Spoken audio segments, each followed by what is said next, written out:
पूर्वतन प्रधानमंत्री अटल बिहारी वाजपेयी पुण्यतिथि अवसर में एम्स कैंपस रे हम पूर्वतन सभापति समीर भाई आम डायरेक्टर विश्वास बाबू आमर प्रभास भाई लेफ्टिनेंट कर्नल बिरंची भाई समस्त उपस्थित आज ये श्रद्धांजलि उत्सव पालित एवं समस्ते आम जी जन जुगजन्मा थे राष्ट्रनीतिज्ञ थे केवल राजनेता नथिले आगामी 100 वर्ष पर से भारतवर्ष कथा चिंता करुशा गोटे समय ऑयल रिफाइनरी भित्तिप्रस्तर एम्स भित्तिप्रस्तर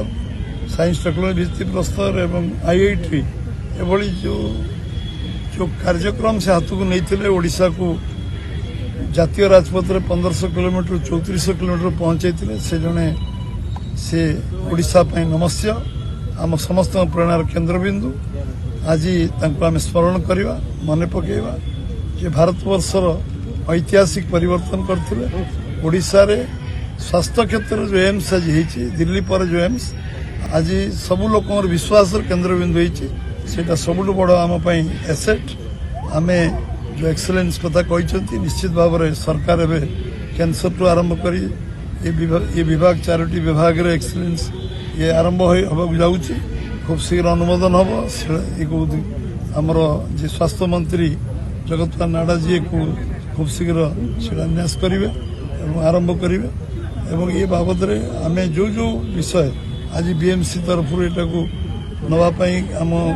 अर्बान मंत्री आज मीटिंग डाकी बीएमसी इनक्लूड करने एम्स को ये सब जिते कार्यक्रम एम्स हम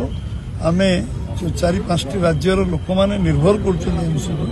निश्चित भाव में तार एक्सपेंशन जमी जमार जो प्रॉब्लम अच्छी खूब शीघ्र सॉर्ट आउट हो एवं एटी आम जो लोक मैंने मास धरी ये स्थान पाऊना से पाइबे एवं एभली एक व्यवस्था आरंभ हो समस्ते आज ये स्मरणीय दिन को आम स्मरण करिया मन पकेवा एति कहवा उचित हम।